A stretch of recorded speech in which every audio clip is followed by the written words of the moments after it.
On Tuesday, former President Donald Trump was arraigned when it came to the 34 felony counts of falsifying business records in connection with the hush money payments to Stormy Daniels, along with, of course, the catch and kill scheme involving Karen McDougal and a doorman. So this is all before Trump's 2016 election, and so they're all pretty related. So falsifying business records in New York is a crime. It's according to Manhattan DA Alvin Bragg. That said, falsifying business records in New York, while it is a crime, it's only a misdemeanor. It's not a felony by itself. In order to elevate charges to a felony, prosecutors do have to prove that the falsification was done in the furtherance of another crime, which is what the case against Trump is ultimately going to hinge on. Now, within the charges, of course, we do have the campaign finance portion.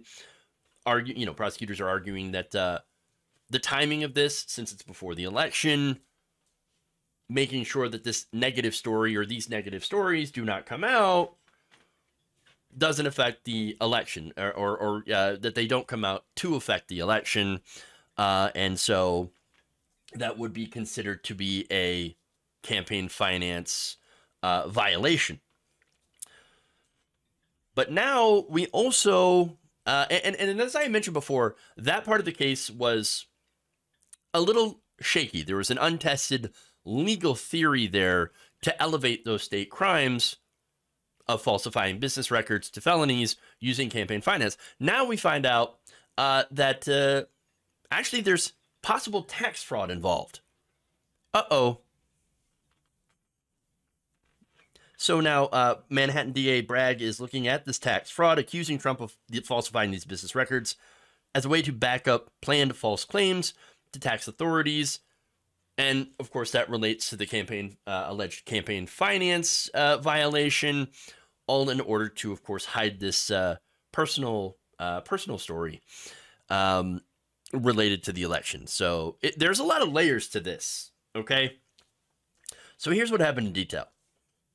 So Michael Cohen, who at the time was Donald Trump's fixer, his lawyer, whatever, takes out a home equity loan of $130,000 to use as hush money to Stormy Daniels through a shell corporation. So he sets up a shell corporation in order to facilitate this payment.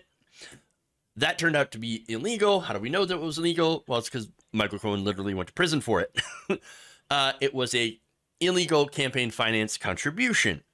There are limits right now into how much you can donate to a political campaign. Now, before that, of course, in January 2017, Trump Organization Chief Financial Officer Alan Weisselberg, who now is also serving time in prison, specifically in Rikers, they met to discuss how Cohen would be reimbursed for the payment. Because the guy takes out a home equity line of credit from his house to go and pay off porn star on the orders of Donald Trump. Well, of course you would want to be reimbursed from that, right? Yeah, of course. Now, that said, like, had Trump paid Cohen with his own money and not falsified records, this wouldn't be a story. Because hush money payments are, by nature, not illegal. Now, the two agreed that Cohen would be repaid $180,000 for the $130,000 hush money payment, plus a separate $50,000 payment that Cohen claimed as a separate reimbursement, although I do believe some of that is going towards taxes. Weisselberg then doubled the payment. Weisselberg doubled the payment to Cohen so that he could characterize the payment as income on his tax returns instead of a reimbursement. Weisselberg also paid another $60,000 to Cohen as a supplemental year-end bonus. He then sent invoices to Trump, Cohen did, via the Trump Organization, claiming to have a retainer agreement when there was no such retainer agreement, and that Cohen was not actually being paid services rendered for any month in 2017, so that, again, goes to the falsification of the business records. Trump and Cohen had also personally talked about this. They had met in the Oval Office in early of February 2017, and confirmed the repayment arrangement. This is after he had gotten elected, obviously.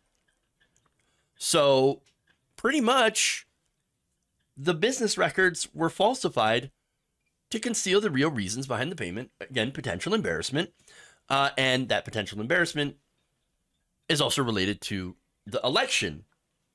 Having this get out during a primary, at that time, a primary election could have been, and any reasonable person, I believe, would see that as a potential damaging thing.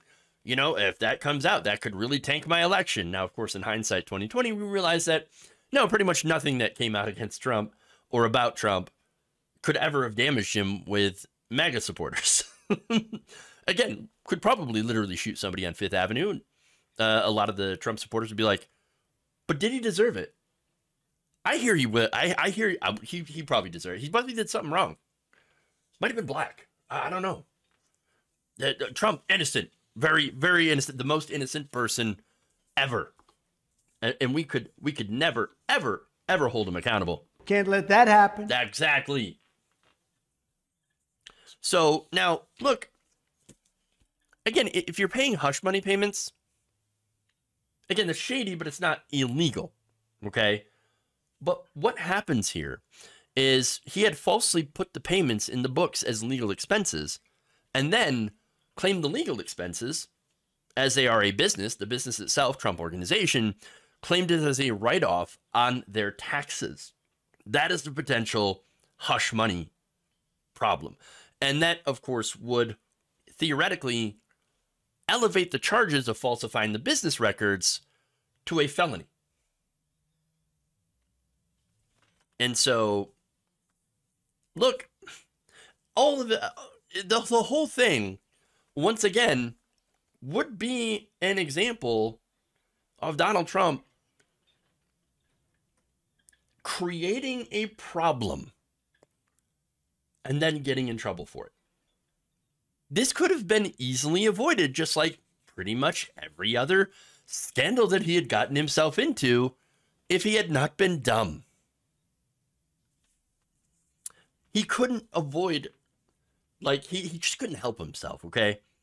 In trying to sift the state on taxes, using this so-called legal expense, paying off a porn star, or I should say reimbursing Cohen for paying off the porn star, not wanting to pay taxes on it.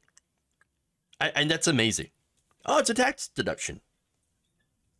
Look, you can see there's a lot of layers to this case, and it's actually a more complicated case, which, look, I was pretty tough on Alvin Bragg, because I thought, he's not going to go after Donald Trump. I thought these two lawyers, they said they had Trump dead to rights. Turns out with the complications in this case and how the legal theory that we were talking about before in relation to campaign contributions was a bit shaky. But now we're talking about possible, tax fraud here. And so that seems like a much more sound legal theory in this. Look, when you look at all this, you can see how everything's connected, right? So a good prosecutor is going to have to go through and establish those connections and show the strength of those connections and then deliver that in a message that is going to be well understood by a jury. If they're able to connect the dots and speak in a way that shows every layer comes down to one thing, Trump did actually make an illegal campaign contribution to himself in this form to try to do in these catch and kill stories, right? And then in the process of that, committed all these other related crimes, tax fraud, falsifying business records. That's going to be their case. And look, it doesn't help him knowing how much of a shady organization Trump has run. He's gotten away with a lot of things. And look, the Trump Organization was recently hit with tax fraud. Weisselberg, again, now in prison. Michael Cohen had served prison time. So it seems like everybody around him happened to be a criminal. And even his own organization getting hit with criminal charges, including tax fraud. So, I wonder if the man himself, amidst all this fraud going on by the company, didn't, actually participate in that fraud. It seems ridiculous to think that he had no idea that any of this was going on around him. No, he knew. He knew. And look, he didn't want to pay this hush money payment himself, wanted that hidden, and they did a bunch of financial tricks, which happened to be, of course, illegal. So here's the thing, though, okay? Again, Trump routinely had gotten away with a lot of things, a lot of shady things. In real estate, we know that it's basically real estate is one of the easiest vehicles to do things like money laundering. And so because of such, large amounts of money that are changing hands all the time. So he's gotten a lot of out of a lot of things. He's stiffed a lot of people in paying what he owes. And of course, you also have all the different allegations of sexual escapades that he'd been trying to avoid, the things with E. Jean Carroll, and all the other allegations of sexual assault. I don't even remember off the top of my head how many times he has been accused of sexual assault. It would make sense that he would be trying to hide these things. And he had gotten away with all of this because of the fact that he was rich and powerful. And look, the reason I believe that this case is important, and I'm not downplaying it as much as a lot of, some people on the left are doing so, and for understandable reasons, because I understand if you want to, look at more of the January 6th stuff, because that's, again, incredibly important as well, or the election interference in Georgia, all the other the Mar-a-Lago documents, all of that is also really important.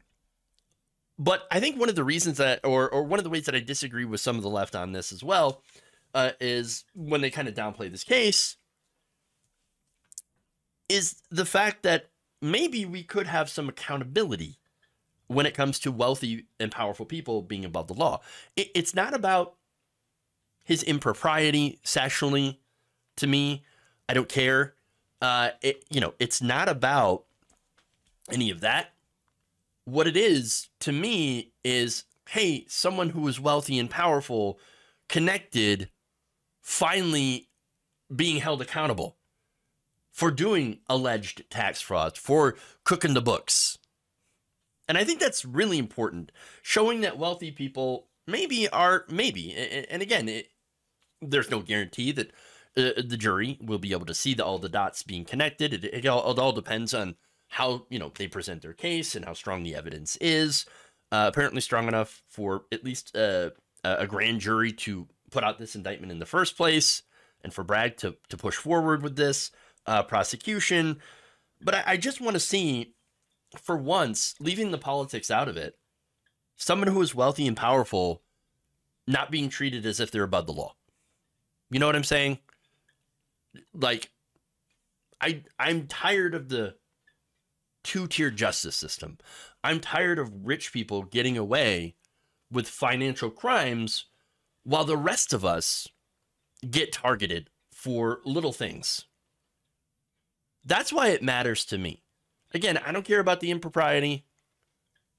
What I care about is, are we all held to the same standards? Could I do tax fraud and get away with it? No, of course not.